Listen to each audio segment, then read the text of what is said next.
Hang on, I'm just going over to on Facebook. You got an earthquake over there, Martin?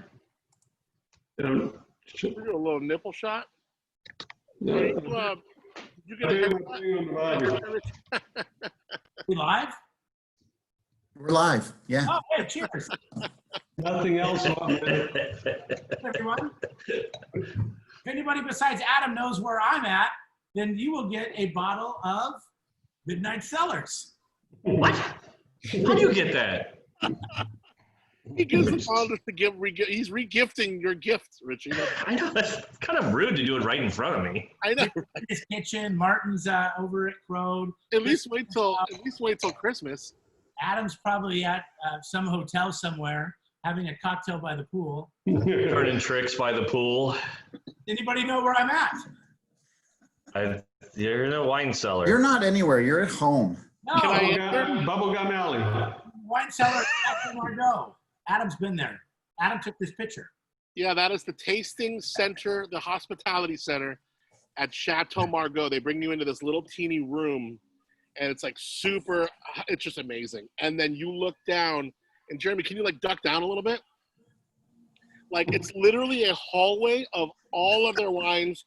It goes like 7, 8 deep, 12, 15 high. It's unbelievable. All the wines they've ever made. Yeah, they call it the vault. You walk into this room, it's completely black. There's no doors. There's this black, because the lights are off in this vault, and it's totally black. And they just have these little lights that light up through these panels through the wall. And then all of a sudden they hit a switch and this whole thing lights up and you're like, whoa. And you feel like you're on like Star Tours at Disneyland. It's pretty weird. Except for the tour doesn't work. All right. So we are live and we're rolling. We've got a few people watching already here on Zoom. So if you guys want to look at your chat and click the chat button at the bottom, you'll be able to see that I'm talking to the panelists, of course. It looks like also we've got a few of our regulars on again. We always have these fun regulars. Steve and Martha Hewitt over in Columbus, Ohio. Thank you for joining. Nice. Right on. It looks like my dad is watching, so you guys keep Nice. civil, please. Oh, that takes half the pictures I'm Annie. going to share. I can't play them now. Cheers, Mr. Toronto. So cool. All right, right on.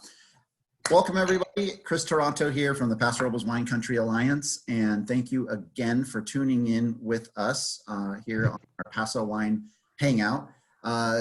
These have been a lot of fun to do. It seems ever since we've had that shelter-in-place thing happening, this has been a kind of a fun little escape for people to come tune in, get to know a little bit of the personality behind the label of Paso Robles Wine Country, and kind of take a peek of the wine community and see how we all interact, because we do have a good time here. We take our wine seriously, but I don't think we take ourselves seriously. Today's show is probably, if anything, emblematic of that. Everyone's laughing. So what we're going to be talking about today, and we're going to do a quick little round robin on who's on with us today. But today, a little bit about how some people get to the wine industry from a bit of a roundabout way, and we've all kind of made a connection in a funny little way through a radio show that started about 10 years ago here in our area called the Cork Dorks. So first start though with Richie. Let him introduce himself. We'll go over to Adam, to Jeremy, and to Martin. Bring it back around. We'll talk a little bit about what we're talking about, and we'll let it loose. Richie. Hey guys, I'm Rich Hartenberger. I am the guy in charge over here at Midnight Cellars, Westside Paso. Celebrating our 25th anniversary this year, so I'm one of the old boys now. Looking at myself in the camera, it kind of makes me look older than the rest of you. It sucks. Including Martin, it sucks I look older than him because he's old. But yeah, that's my deal. Just my kitchen. Product placement. Wait, right there. Yeah. Yep. Yep. We got. And I'm happy to be here. This is I love these guys. It's a great group. Good friends with all of them, and I'm looking forward to the hour. It'll be good. Cool. Adam. Thanks, Rich. My name is Adam Montiel. I, with Jeremy, do the Cork Dorks radio show. I do a morning radio show called Up and Adam in the Morning, and we'll probably get into this, but you know, our love for radio and our love for wine just kind of hit a crossroads, and the rest is history. I'm sure we'll talk a lot about that. And I really I've enjoyed these, Chris. You've been doing a really good job. Paso Wine is pretty Thank cool you. for putting these on. And I'm really happy that you asked us to participate. It really means a lot. Thank you. Cool. Right on. Jeremy. Yeah, so I met Adam right after I moved here 14 years ago. I think he was working over at the country station at the time. I was brought in to do the rock station with another guy. Hadn't had more than one glass of Cabernet in my entire life. It was Columbia Crest Cabernet in college when I was trying to take my girlfriend, now wife, out to a halfway decent dinner at a pizza place. And so I drank a lot of beer in the Northwest, a lot of craft brews, a lot of micro brews. So when somebody asked me to go on their birthday run in some kind of trolley, I was like, nah, I don't know if I want to do that. It only took one. I was in. Then Adam and I would hook up from time to time with friends. He would be there and we would go wine tasting, and we had this idea to do this show. So we started doing the Cork Dorks, and this is our 10th anniversary, Adam, which is pretty crazy. Very cool. Quarantine times, but yeah, here we are today. I've met amazing people and got to do some pretty amazing place. And what do you think of my wine vault here? I remember that was the one. It was such an interesting show. I mean, we literally did a show at Chateau Margaux, which was crazy. We owe all the love in the world to Guillaume from Close to Lynn and Benham. And he sets us up there. We show up and like we get, these little pours. We got like an 04 and like these old wines. And then I'm like, Jeremy, I kind of want to revisit one of these. Like, should I ask? He's like, I don't think you can ask me to visit at Margaux, man. And I'm like, and it was the one time in the whole 10 years of the show that I didn't ask the question that I wanted to ask. Even if it meant putting my foot in my mouth, I never asked for a revisit. And man, do I regret that. I know, me too. Yeah, And I you should have said, fill it up. Right. Here. Everybody on this street knows that there's one thing that Adam and myself as well will do, and that is ask for a revisit or a bottle. All right, let's get Martin a chance to say hello, and then we'll get. Yeah. I'm Martin, Croad Vineyards. We're just down the road from Rich, down on the west side of Paso Robles, off Oakdale Road. And I thought we were relatively young to this industry, but I don't think we are anymore. We've been there about 10 years now. And so it's been an interesting journey. I ran into these guys sitting at the bar at the Pine Street Saloon, I think, doing shots of tequila. Was that how I met you guys? Oh, I can't quite remember now. Maybe not. But anyhow, it's a fun group, and thanks for the invite, Chris. Right on. So I met Adam and Jeremy 10 years ago, back when they were starting to change the formatting of 92.5 here locally. And the idea was floated to make a station that. Aw. No, I wanted the one. There's a really good one of you, Chris, when we were younger. I was going to find that one. It was just up. Where'd it That's go? it. No, I'm sorry. That one. Can you see that? Yeah. No. Oh, it's such a good picture. Festival. Old school. That's like our first wine festival together. Yeah. Those were really fun times when we would do those. So they created this show called the Cork Dorks. They asked me to be a part of it. So I've always been the, the honorary third dork or something like that. And for a little while I was doing this segment called Toronto's Tech and Terroir, where we would actually like talk serious, where the guys would just kind of sit and shoot the shit and have some wine with the guests. Then we would talk something, terroir-like. After a little while, though, these guys got pretty good at what they were doing, and they did not need me anymore. Plus, I wasn't being paid. But That's why we like the free wine. yeah. But it was a lot of fun. We had some fun shows. I know with Richie's show, I was a part of it. I think I missed Martin's show for some reason or another at the time. And then over the years, we keep bringing guests over to you for your daytime stuff. And I just thought it was kind of almost in a way a fun reunion, but also Martin and Richie, and then you guys as well, you guys got into wine in such roundabout ways. Because these days, I mean, come on, did you ever really think you'd be going to Chateau Margaux ever when you were Hell no. No, somewhere else. All of a sudden, wine brought you in. Richie, life in Chicago, all kinds of other, different career. Martin, different career, life, well, down under, but also over in the valley. It's interesting that wine takes you in so many different ways and joins you with some interesting people in your lives. And so that's the direction I kind of wanted to go in this show, is to talk a little bit about that. We'll talk about what we're drinking today and talk about how to Paso, basically. Not myself necessarily, but you guys. So, you kind of bring up that you were the Chris's technical terroir. I don't remember what we called it. We were just happy that you were there. It gave me a lot of peace. I mean, when Adam and I started talking about doing this, we were I think getting Opaloed at Opalo with some guy named Rick. I can't remember, not Quinn, but another Rick.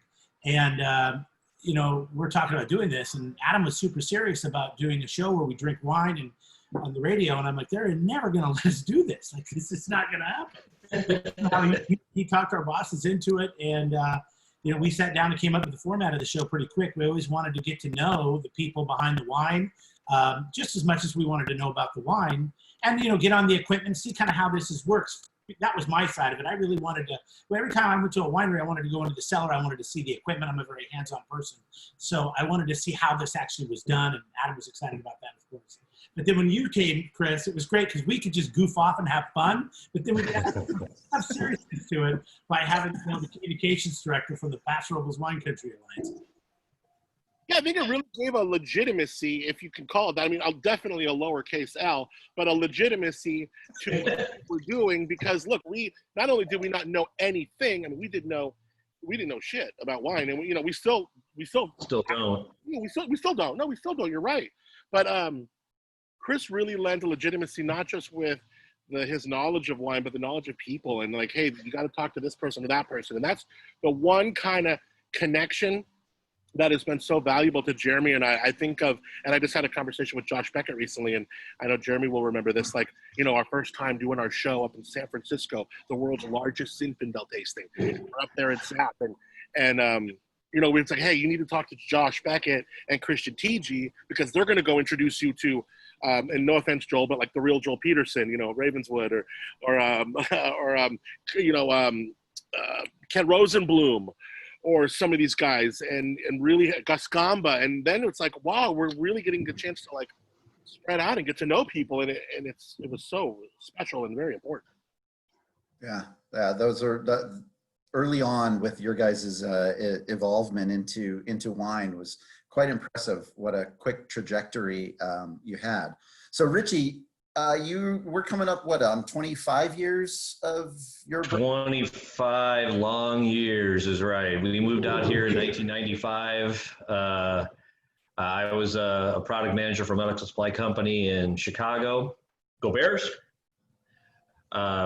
And we were talking about before we sort of started all this, and we're like, well, why did you get into the business? And to be honest with you, 100% honest, is that I just thought it sounded cool. My dad was getting forcibly retired at an early age. He had been fortunate enough to earn some money in his time. He thought it sounded cool. I thought it sounded cool, so here we are in Paso making wine. It's not nearly as cool as it sounds, and by the way, I don't recommend it to anybody. Hi Tess, hi Giselle. So 25 years later, we had to push back our party because of the current circumstances. We're supposed to be July 25th.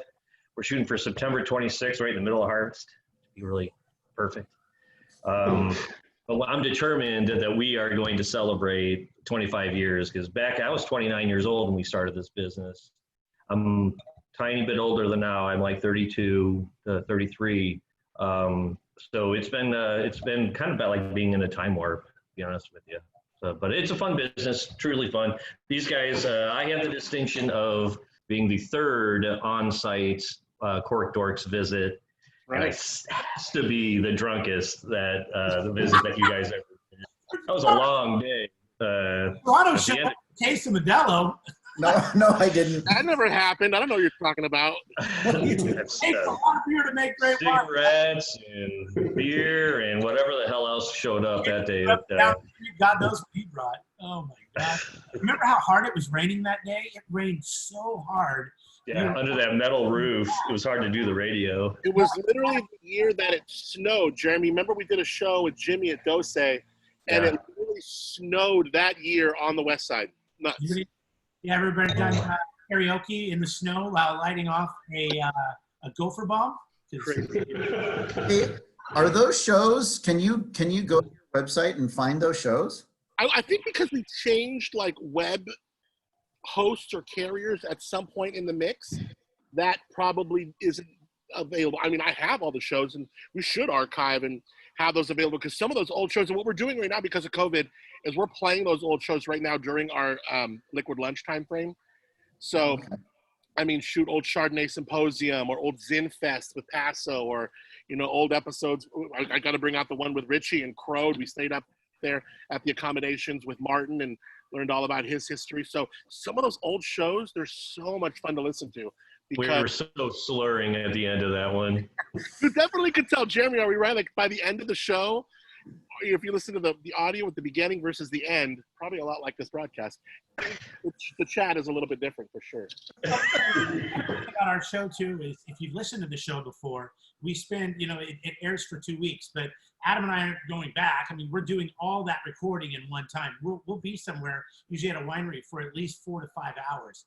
And, you know, when you're with Richie, you're drinking the whole time. So at the end of 5 Yeah, like it's my fault. Right. some red cans of beer. You know, it was, I think we might have been at your place for 7 hours. It was it was really memorable, and I won't forget it. It was a lot. That was a long day. That was a long day. So Fun I missed Martin's show. I think I'm not sure. I used to go to all the shows, as you guys know, and be a part of them way back when. Martin, though, you know, yesterday when I visited you to pick up those wines, by the way, we're having this Grenache from Croad Vineyards right now. We had a conversation about how you got to come into Paso. And I've known this story about you being over in the Valley and as an electrical contractor, and came over here and found some property. But what the story I never got is what brought you to the States? Well, I was, you know, I'm a New Kiwi, a New Zealander, and as most people probably know, New Zealand and Australians are very big travelers. So we've got this kind of thing, like we live in this little island down the bottom of the world, and we've got to see the world.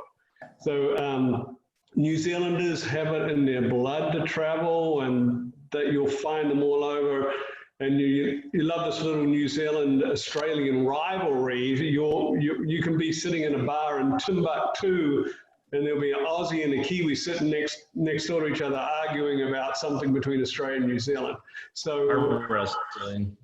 Huh? Yeah. Arm wrestling. Yeah, exactly. Yeah, and so it was my time to do my big OE, we call it overseas experience. And Kiwis and Aussies, we don't go anywhere for 3 weeks. It's always like 1 to 2 to 3 years. So never invite a Kiwi or an Aussie to stay with them if you know they're traveling, because you'll probably never get rid of them. But so we're going to spend 6 months in the States, 6 months in Europe, and go back overland through Asia. Arrived in LAX, and going to spend a couple of nights with our friends Redondo Beach, and then go on to whatever we're going to do. And 3 months later, we were still there. We'd spent all our money. We'd only been 10 miles on our round-the-world trip, and we had no money left. So then we kind of had to figure it out from there. So that's how it all started. Yeah. And then then you were over in the Valley, and so talk a little bit about your time there and what brought you to Paso, please. Well, I'd done an electrical apprenticeship in New Zealand, and I'd lived in Australia in New South Wales for a while, in the some of it in the outbacks. Actually got to see a live Slim Dusty show back when they're rolling around Australia, which is quite an ordeal. But ended up going to Bakersfield and married my wife Patty, and started an electrical construction business, primarily did commercial electrical construction. So I had that for quite a while. And then we were over, to get a break from the heat or the fog or whatever it was, that's the great thing about the Central Coast area is its proximity to the Central Valley, Central Coast is, within 2 hours of getting here. So we were, of course, over in this area quite often and knew this area quite well. And so we would how we ended up over here was, I was looking for some other property and we found this 38-acre distressed piece of property on the west side of Paso Robles, looking down on Highway 446 West. And this place was a mess. And so it was I had the project of all projects. We ended up buying it 15 years ago, and with no intention of building a winery, just we bought it as a lifestyle piece of property. And then it kind of went from there. Yeah, it's really something else. I mean, that's the one thing I remember, Martin, about when Adam and I came out. And of course, we love your wines, and we're drinking this beautiful Grenache right now. Doing the taping the show and then staying in your vineyard house, which was so beautifully set up, overlooking Paso Robles. I mean, the views there are amazing. If you're going to come to Paso Robles, you got to stay at Croad. And check out those views. But just the way you'd set up the bed and breakfast, it was for multiple couples. So but everybody kind of had their own private room that felt very, separate and private. Then we could all come downstairs. There was a common kitchen and a common living room, and just, like I said, amazing views. It's really interesting. Sorry, no, go ahead, Martin. I didn't mean to interrupt you, buddy. None of this was planned. It was all kind of going down the road. So I started, first thing was to buy a tractor, and the tractor guy came along and said, this is a 3-point hitch, and I didn't know what a 3-point hitch was. So, it's just like I knew nothing about viticulture, I knew nothing about winemaking, I knew how to drink wine, and that was about it. So it's been a fun ride. It's people, the kind of theme of this little hour is how do people get in the wine industry, and you see it, people get into it all different ways. And you can approach it in all different ways. And the key is to have fun, enjoy it. It's a lifestyle. You have to work. You have to love to work hard because it's a lifestyle. It's occupation that demands a lot of your time and a lot of your effort. But most people would say they'll never trade it. It's just it's such an enjoyable thing. And you can imagine the electrical circuitry at Croad is second to none. It is interesting, Chris. You really put together a good group here because, I mean, as I look at the, these other three gentlemen, their roads, their life paths didn't have wine in that forecast at all. And to see all of it here, it's really, really neat. It's really moving to see how it's where wine takes you, right? I mean, where it brings you in, where it takes you. And I don't know, it's really cool. You did a good job putting these guys together. Thanks. That happens to be our upcoming new tag, by the way, is Where Wine Takes You. We've got a campaign rolling out here after a little while we've been shooting actually videos today. I wasn't a part of that. I helped out with the scripts, but yeah, we'll have that one of these days soon. Richie, I have, so for everyone, I have the good fortune to be able to call Richie a friend. I get to make a little bit of wine over there at his place as well. You designed our Harvest t-shirt. I did. I designed the Harvest t-shirt for last year. And we have a good time over there. One of the things that I find pretty awesome about going over to Richie's and having this kind of camaraderie, if you will, is that there are other people that found their way into the wine industry under Richie's roof, because there's, whether they be clients, they're custom crush type of stuff. And it's almost like with Rich anyway, and I want you to expand on this, you kind of found your way into wine and you help other people find their way into wine. That's kind of the thing, honestly, I'm not lying when I say the reason I got into this business is because I thought it sounded cool.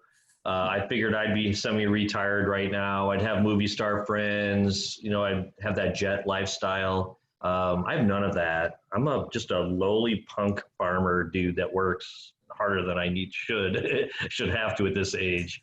But yeah, so the part of the thing is that, maybe I shouldn't even say it like that, but we have a capacity at our winery to make a certain quantity of wine, and I have found my kind of where I'm at with 8,000 cases.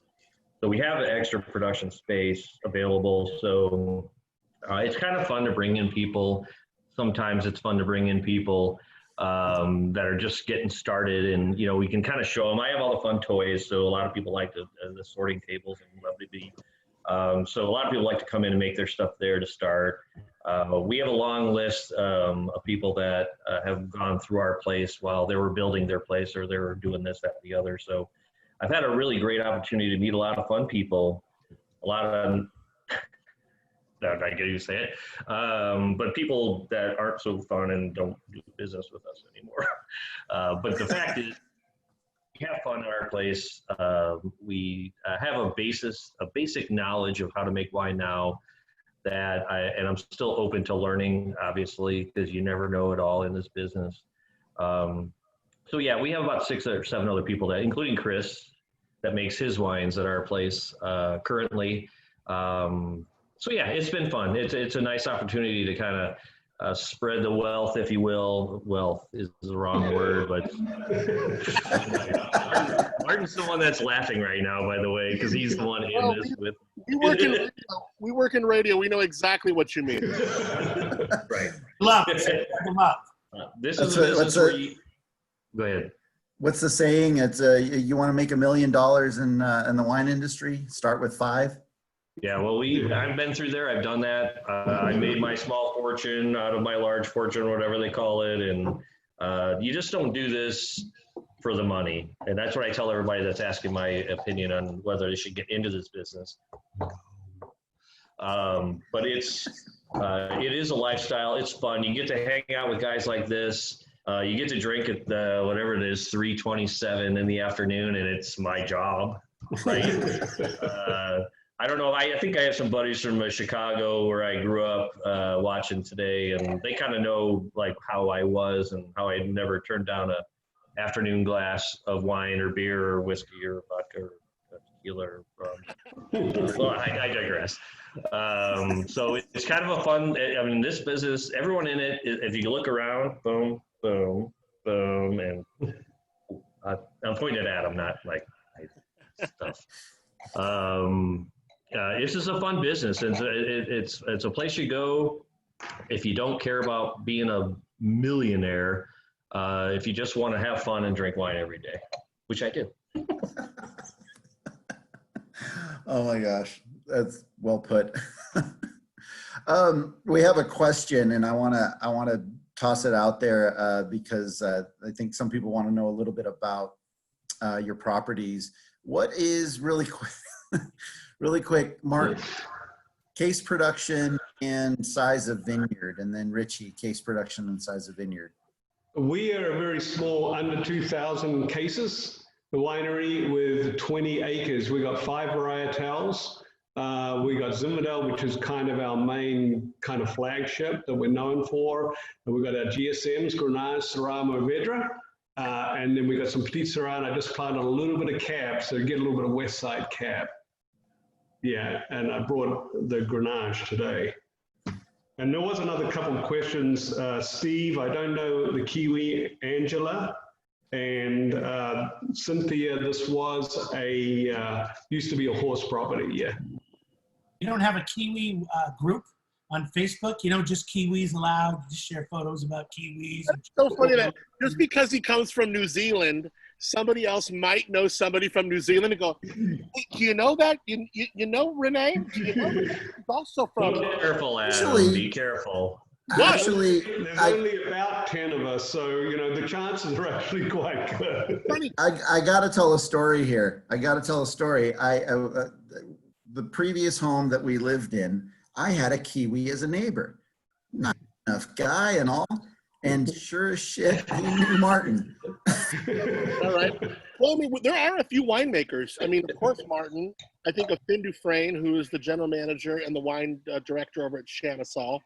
And I want to say, Jeremy, we ran into at least a couple more. Yeah. I made the mistake of asking Finn if he was from, what, Australia? Yeah, that's the thing. You can't switch that up. It's like asking a Japanese person if they're from China. You can't do that. That's a bad thing. I don't make that mistake anymore. So you notice I didn't have to. Damien Greenley from Brecon, he's a Kiwi too, right?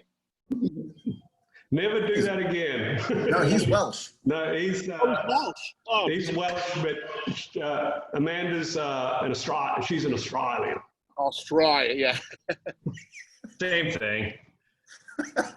Hey, New Zealand, good job on the coronavirus. I heard you guys only got one case. Way to lock I don't think yeah. You're not allowed to go anywhere or do anything, or I think they're just making a little travel bubble between Australia and New Zealand because Australia's done a good job. So they're going to allow travel flights between Australia and New Zealand, but not from anywhere else. Hey, Richie, while we can remember to do this, real quick, case production and vineyard size. Plus, it should be you source. Go ahead. Well, we have 30 acres planted out here. We grow our Chardonnay, Merlot, Cab, Zin, a little bit of Petit Verdot, and a little bit of Malbec. So we do a range of estate wines from those. We do a Chard, Merlot, and Zin, always has 100% varietal, 100% estate. And we do a total of about 15,000 cases. So we do 7,000 cases for other people. There's a question popped up from Steve that who else have we had run through there? Currently, we have the wonderful opportunity to make wines with Hal at Pilatus, Marky Mark at Torch, Hammer Sky is currently in the house, Seven Angels, Absolution, are currently doing it. And, we have a long list of people that have come through, Calcareous and the great Lloyd, when he got into business, he came and made wine with us at Calcareous.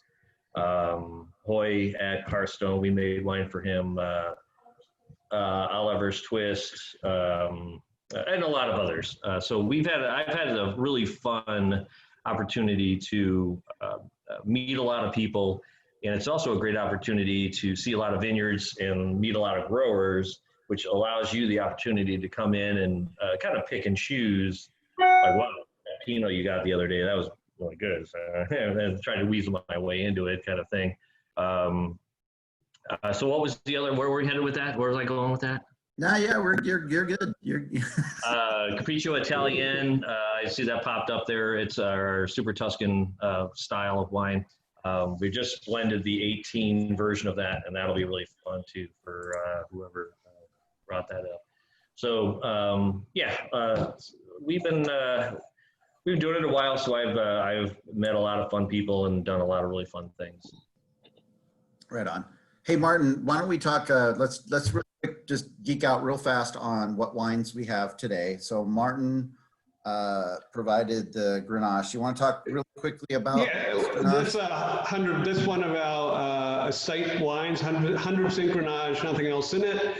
Our wines are 100% dry farm, so we haven't put water on our vineyard for 10 years.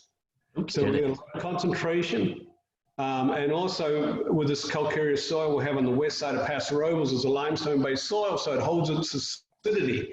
And Rich will probably tell you a little bit more about this too. But so the great thing is that we can get ripeness and we don't lose our acidity. So we got very stable wine. I age everything in the bottle for 3 years. There's no oak on this, all neutral barrels.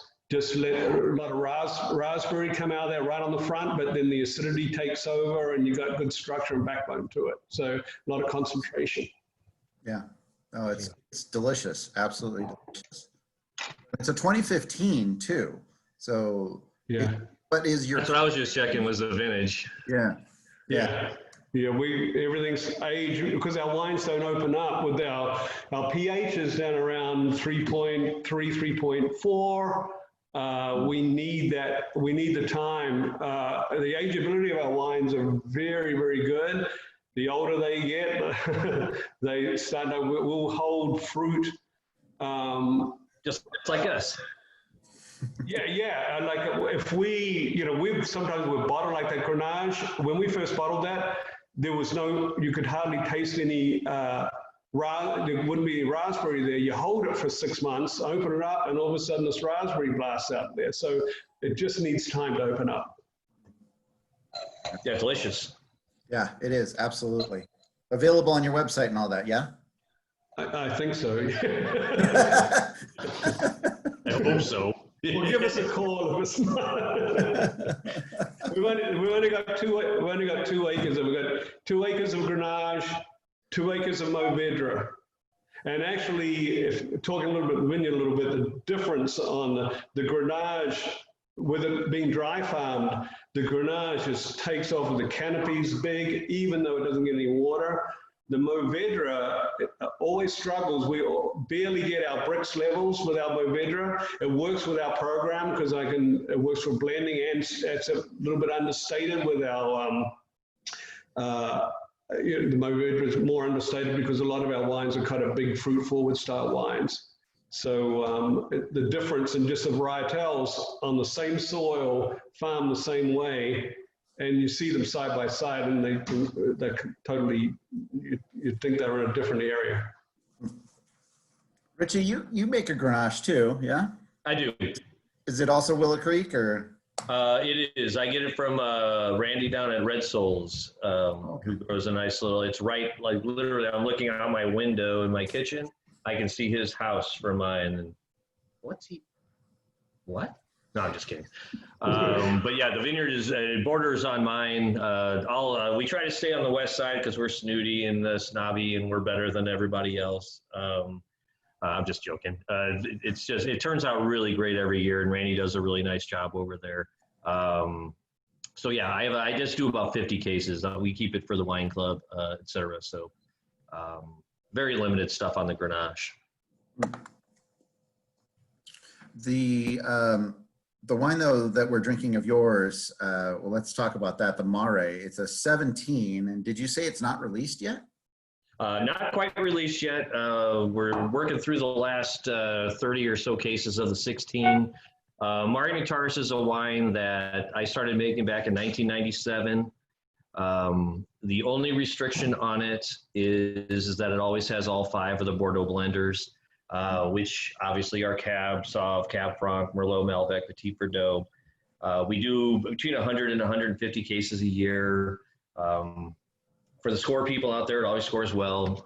It's truly the best 4 to 6 barrels that we do of our Bordeaux varietals every year. It gets the most expensive French oak I can afford. And it gets a little bit extra time in barrel. So this is a wine that if you don't like this wine, you probably won't like anything that I do. Because this is the best I can do. I mean, across the board, I'm not lying to you. This is kind of everyone can put out a Cab and everyone can put out a Malbec and a Merlot and a Zin that are always 100% varietal. But to make a blend of 5 varietals, but it's usually 10 different wines. That's the expression of a winemaker. To sound goofy, I'm sounding goofier than I need to be because, well. But this is my palate. This is how I view a good California Bordeaux style wine, and it's going to be released here. We bottled it up in January, so we'll probably release it towards the end of the summer. It's a fun little wine, and you guys better say you like it, or I'm going to click my off button. If I may, Chris, one, Mare Nectaris translates to day drinking in whatever language. Because we all know the 100-point wine scoring scale is bullshit, Cork Dorks wine scale has given both of these wines 100 points. Wow, that's very generous. Rich, is all your fruit? Do you source some of your fruit, or is it all estate? The Mare Nectaris, I don't grow Cab Franc, so I source that. Usually I source Cab because my Cab doesn't crop worth crap. But in the Malbec, I found a lot of really fun vineyards in this area, both east side and west side actually, that grow Malbec. Like, I love Malbec. About 10 years ago, I really fell in love with it.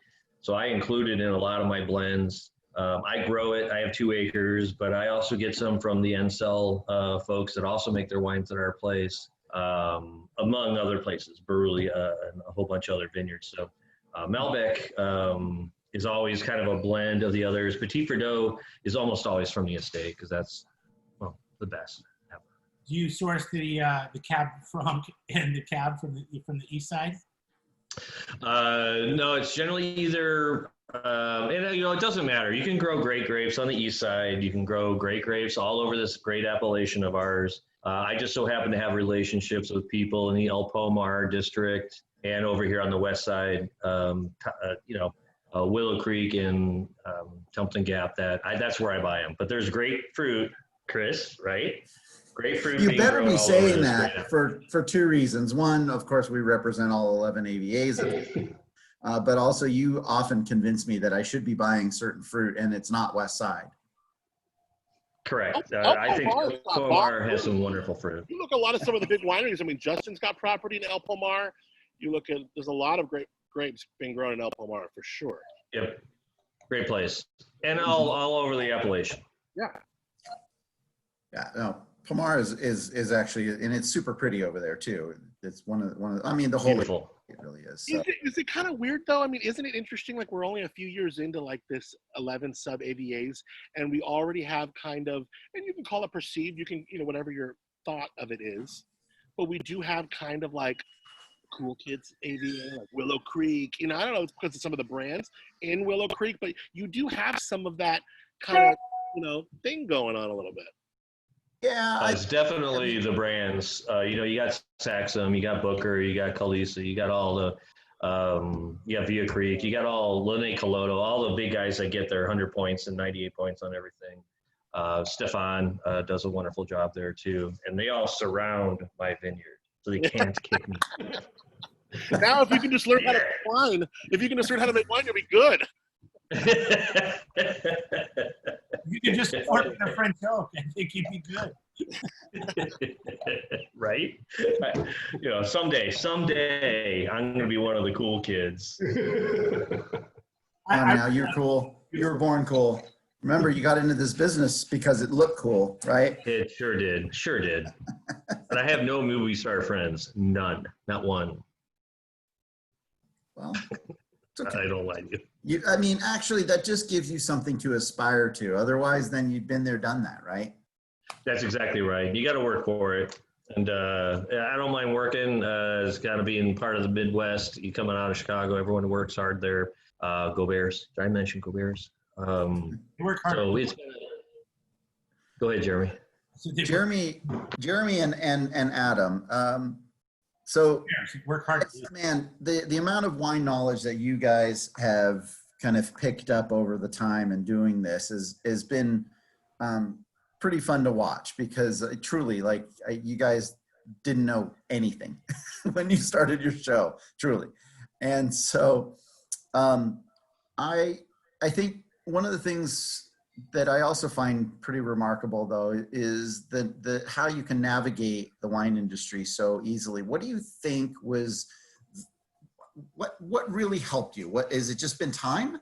I mean, or were there certain moments in the development of the Cork Dorks show that all of a sudden it was like boom? In? Yeah, no, I think for me it was as much exposure as we had to people. People have been so great to, you know, to come to our studio to invite us to their place, and I'll let Adam take it from here. But it's really just drinking wine every day. I mean, every day. Tasting. Yeah, right. But yeah, and as a matter of fact, what are we, 10 years into this? It wasn't until 2 years ago that I even started using a spit cup. I'm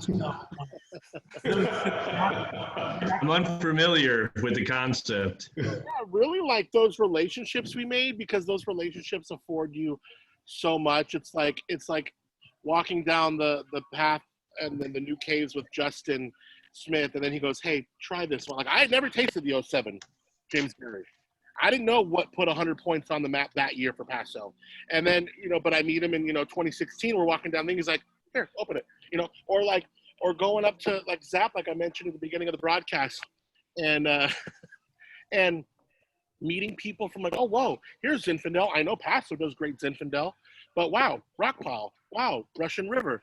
And you meet the people, and like Jeremy said, Jeremy nailed it. You just taste and taste and taste, and really, it got to a point where we would taste so much, and I felt like I was disenfranchising my mouth because I wasn't remembering it all. Like, okay, Adam, if you're going to taste rock pile in your glass, don't just drink it. What can you at least remember so the next time you taste rock pile or Napa or whatever, you can compare it to? It's just trying, and I'm not good at that, but it's just trying to like create that little index in your head and remember what you taste. And when someone says, oh, malolactic fermentation, we take the malic acid, we convert it to lactic acid. Oh, creamy. Oh, you're stirring the leaves. Batonnage, am I saying that right? What's that? I mean, Jeremy took our whole first episode is Jeremy learning how to say the word sommelier. You know, it's just learning it all. I would cram 14 bottles of wine down my throat. Yeah. I mean, the terms that we've learned with this, you know, has been, and you're right, we didn't know anything. I worked in a wine bar a little bit. I think he knew a little bit more, but I didn't know anything. I just liked drinking it. It was fun. And I really wanted to know about how it was made. That's what I want. And of course, we like, you know, we're radio guys, so we like talking about, you know, people's story and things like that. But yeah, you know, like rock pile, you learn all these different places. Then it's trying to remember all these places that, you know, outside of the wine and the soil and the colognes, they start talking about Pinot Noir. And sometimes I sit here and I'm like, I can't even believe this. I'm regurgitating this. I can't even believe that it's coming out of my mouth because I never thought I was a person that was a sponge. But with wine, it's like I kind of take it back to collecting baseball cards as a kid. It's become a hobby for me.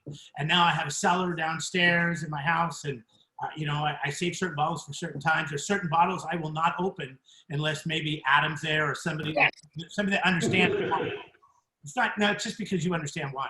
Like, you know, I have family members that will come over and say, just fill that Rum Solo cup up. I'm like, Yeah, right. let me go get the midnight. I'll be right back.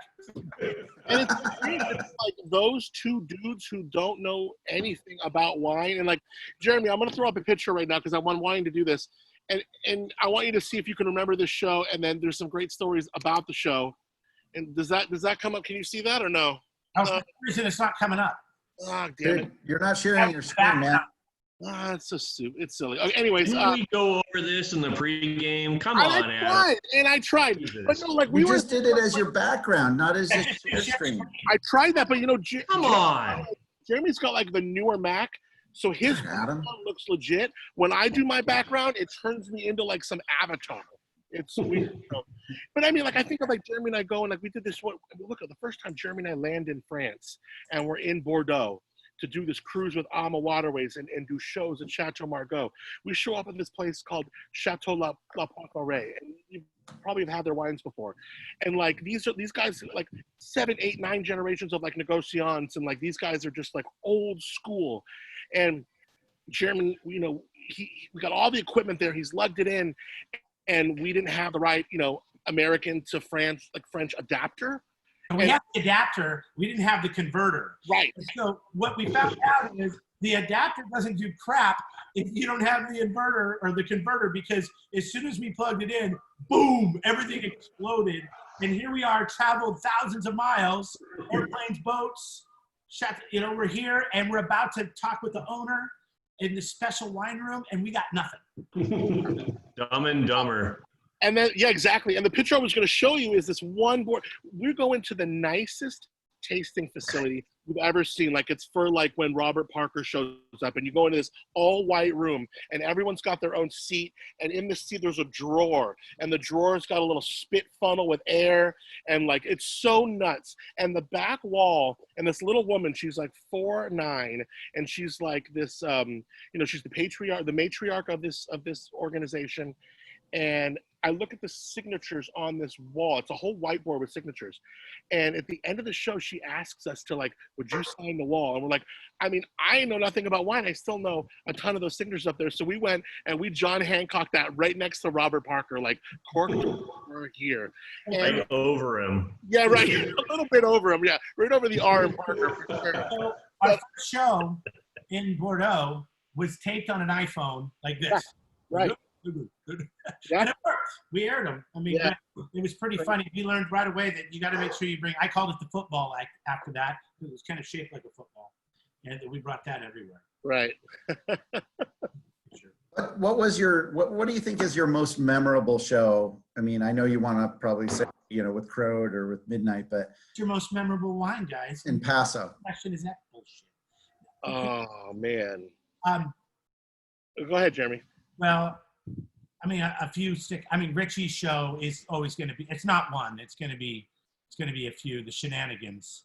That was major shenanigans. I thought we were going to spend the night with Kiji over there at Cypher. So long. How about down in Santa Maria? Oh my gosh, right in. Well, that's not in the Paso AVA though. Oh, I know, Jeremy. Sorry. But we were hanging out with Chris Hamill, if anybody knows who that crazy. Oh, geez, yeah. And we were picking avocados. We were riding quads. There might have been some rollovers. I was like, "Grr." All day. That one sticks out. Well, I wanted to point out that you guys used to do these reunion shows. Oh yeah. And geez, those, the one on the boat. that one on the boat was just absolutely ridiculous. So I hope you post, or I hope you're able to reshare those. I don't know, upload them to a YouTube channel or something. I can. I have them. I can. I think of just, when I think of Paso, it's hard to think of one show because you'll get a nugget out of some show. Like I remember just like the, like the caves at Saxon where you walk, and it was just it was very illustrative of Paso. And you walk to the end of that cave and you're up against this 12-foot semicircle of just plain rock. And it's really just like very in your face of the soil that Paso has. Or I think of, whether it's meeting some of the people, like we did a show that had a lot of the Paso, like old school OGs, like Gary Eberly, Doug Beckett, Toby, Neil. Stephen, right, yeah. But I mean, and these, or just like, I mean, our first show the first Punch Down I ever did was in Paso. The first we were the Beckett's. Josh and Jake have us out to Peachy. It was our second show, and they set up a 10-year vertical. And like, that sounds amazing, right? I had no idea what that meant. I just saw 10 bottles of wine there. I had no idea what a vertical was. They explained it, but I still didn't understand it. I would love to do that 10-year vertical now. Yeah.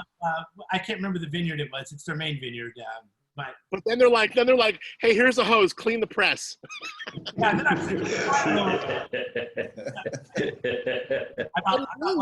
I remember going to Epic and foot treading for the first time, or I mean, we really got an inside look at how the wine is made, and they, for better or for worse, like they let us in on that, and here, like God forbid, I'm not gonna tell you what winery did it, but let us try and drive a forklift, or like I mean, all the things that you guys do, which is so amazing. Forklift races, those were the best. Thank you, Finn. But and then one of my place. Everybody probably remembers Adam's dog, Allie. When we started the show, she was almost the one of the Cork Dorks. So she went to every show with us. And we're at Bianchi, and they have that pond out there full of the koi fish. And we're sitting there with Tom Lane on the dock. And Tom's sense of humor, very dry. He's effing with us the whole time.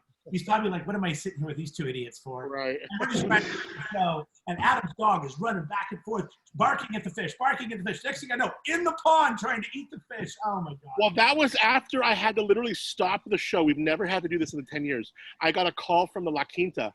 Vic Pop, who I love at the La Quinta, he goes, hey, sorry to bother you with your Cork Dorks, but your dog is like barking in your room. And I'm like, okay, I'll come get Allie. I got calls that Allie escaped rooms before. So like that was nothing new, but it was still a little embarrassing that we had to come back. We brought her to Bianchi, and like Jeremy said, it was just like complete madness. Wow. That's fun, super fun, good memories too of your guys' show. It's going to continue. We're going to get back going, right? Oh, yeah. Yeah, everything is weird with COVID, and then you have, our company wants to keep us very safe, and I think Jeremy and I both appreciate that about them, and so we're not having any guests in studio right now during our liquid lunch hour, and then really going out to places isn't happening right now as far as the Cork Dorks, but, Jeremy and I did our first Cork Dorks, broadcast with Cass on Friday, and it was a little bit like this, and, we got a cool platform. It's different than Zoom, but it's a cool platform that allows you to do a lot of the same stuff. And we talked to the guys from, now, believe me, Jeremy and I would much rather have been out there with Steve and Sterling and Ted.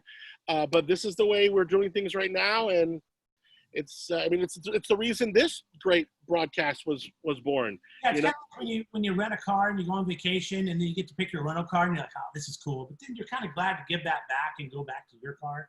I mean, I think we're going to be ready to do that in a few months. And we can't wait to get back out to wineries. I mean, that's where the show started. That's what the show's all about, being in the cellar. Most people always want to set us up somewhere fancy and nice.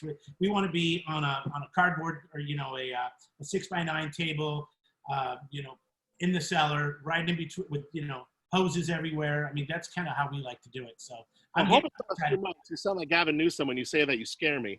I would love to have that happen sooner than later, but no, I feel you. I mean, like we want to get back to that, especially this year. I mean, it's like Gavin Newsom. Is it the hair? I got a little too much product. Yeah.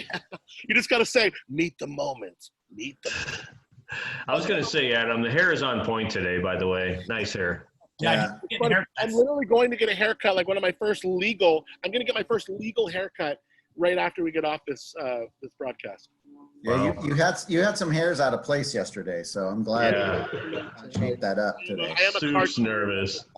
He buys his mousse at Costco. It comes in 5-gallon buckets. Yeah, but Jeremy acts like he doesn't care about his hair. Jeremy's got good hair too. Jeremy's a Metro too. He knows it. I've got harvest hair. I don't want to call it COVID hair, but when we go somewhere and stay in a hotel, now back in the day, we would have to crash together. But like sometimes we want our own little space for a little bit, so we'll try and get separate rooms. And Jeremy's got all of his product there too. His colognes. He's all put together too. Cologne. Oh my God. You see, that's cologne right now. That's the Grand Ron River. What are you talking about? Yeah, right. Hollywood. You probably got your Hollywood boys. You got to look good, represent the brand, right, Richie? That's exactly right. You got to look like you don't care about your hair, like me.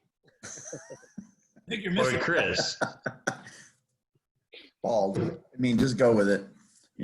Oh wait, I got to do one thing. Oh, please tell me. Oh boy. Please. No, the new label. Oh, good. I want to promote the new label. Midnight Cellars. We just did a little upgrade for the 25th anniversary. I don't want to hear if you don't like it, so just say you do. I love That'd it. be cool. I love it. Right. Little splash of color.